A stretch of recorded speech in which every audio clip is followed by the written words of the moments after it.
өзгермеген салттың бірі бата беру. Ғасырлар бойы ауыздан ауызға тарап, көшпелі өмірдің келбетіне айналған бата қазақ салт дәстүрінің ішінде әлі күнге дейін қолданыста жүрген дәстүрдің бірі. Бата оқылған кезде үлкен кіші әр сөзін ықыласпен тыңдайды. Қазақ бала кезінен ұрпағына үлкеннің алдын кесіп өтпеуге, тек ақ батасын алуға тәрбиелеген. Өйткені батаның адамға берер, өмірінде тигізер әсері зор болғандықтан тарихтан белгілі. Сенімге негізделген бата айтылатын әрбір сөздің қабыл болатындығын халқымыз ешқашанда күмән келтірмеген. Дұрыс айтасыз. Батаның түрлері де көп. Батаның ең көп тараған түрлері бала дүниеге келгенде, бесікке салғанда, жол жүргенде, қан майданға аттанғанда, келін түсіргенде, ас қайырғанда, қоныс тойда, ұлыстың ұлы күнінде, үлкендерге құрмет көрсеткенде айтылады. Соған қарай алғыс айтқанда, игі бастамаларға, мерекеде, сапар жорықта, тойда, асқа берілетін бата болып бірнеше түрге бөлінеді. Мысалға мына сақтық батасы. Уа Құдайым, тілегімді қабыл ет, иманымды кәміл ет, тозақтан жанған оттан сақта, қаңғып тиген оқтан сақта деп жаманшылықтың алдын алуға тырысқан.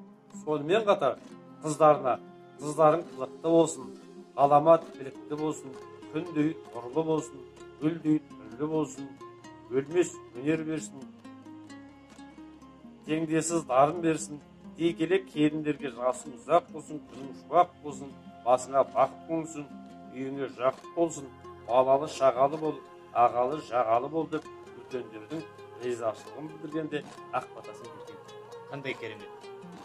Ой бәрекелді мамай ағам, мінекей біздің қазақ салтында өзі көптеген бата түрлері бар ғой. Соның ішінде мынау ең алғаш рет қызметте тұрған кезінде берілетін бата түрі бар екен, соны сіздерге анықтап өте кетейін. Әмин десең есе берсін, қызырың кеп жетелесін. Бағдәулетпен дәрежең одан әрі өсе берсін. Ниетің ақ болсын, құлқының пәк болсын, көңілің шат болсын, даудамайдан қашпа, араныңды ашпа дейді. Қиындықтан саспа, қара қылды қақ жарып, елді түзу баста. Аллаху акбар. Бәрекелді. Және енді бізде қазақта айтып жатады ғой, басқа ауыз жұрттар. Батаның сыйы да болған. Бата сөз тек қазақ жұртында емес, түркі моңғол халықтарында да бағзы заманда дәстүрге айналған. Батагөйлер әр өлең өлшемін дәлме-дәл сақтай отырып, әсем жеткізген. Қазақтың бата сөздері 19 ғасырда алғаш рет жиналып жариялана бастаған. Қазақ батасын алған адамға бата сыйын жасаған. Яғни бата берген адамға рахмет айтылып, шапан немесе мал түрінде сыйлық берген. Ғажап. Күн мен түннің теңелген Наурыз мерекесі құтты болсын. Еліміз аман, жұртымыз тыныш болсын. Алла, құдіреттің күшімен жаратылған қасиетті қара жер аман болсын. Сол жерді мекендеген қалың елім аман болсын. Елдің негізін қалаушы халқым аман болсын. Халқымның ұрпағын ұлғайтып жүрген алтын құрсақ аналар аман болсын. Аналар өсірген балалар аман болсын. Елдің жүгін арқалап жүрген апай төс ер азаматтар аман болсын. Азаматтарға ақыл беруші дана қариялар мен қажылар аман болсын. Ел аман, жұрт тыныш, бейбітшілік заман болсын. Тәуелсіздігіміз тұғырынан таймасын.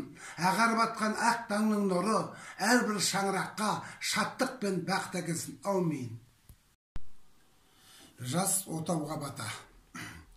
Қос аққудай көлдегі, қызғалдақтай белдегі жас жұбайлар екенсің, бата берем кел бері. Дәулетті малды болыңдар, жұқармаш жалды болыңдар. Ел жұртың мақтан тұтатын жастардың алды болыңдар. Тұтатқан шырақтарыңды, басталған мұраттарыңды бір Алла қолдап әрдайым жайқатсын құрақтарыңды. Отауларың орда болсын, аттарың жорға болсын. Шүпірлеген үйіңде балаларың көп болсын. Жастар өссін, өркендесін. Ата-анасы осы балалардың қызық, қуаныш, рақатын көруге Алла тағала нәсіп етсін. Аумин. Жармағанбет әкеміздің батасы. Қазақта қазыбектей бақытты бол, Төре қожада Ахметтей тақытты бол, Жаппаста Жарасбайдай түйелі бол, Қыпшақта Кенелбайдай бейелі бол, нәсілін Құрайштың ғибрасан Қожа Ахмет ясаудай киелі бол, Сералы Арыстандай балалы бол, күнінде 500 намаз ада қылған Шапағили Бәтимадай аналы бол, Керейде Жәнібектей ақшалы бол, Мималы жемісті бақшалы бол, Шақшақта Жәнібектей аталы бол, Үйсін Төлебейдей баталы бол, атағың Абылайдан кем болмасын, жұмсаған Жанғожаға сансымын қол, тауфиқта 4 құбылаң түгел болып, әумин қабілет Алла батамды бер.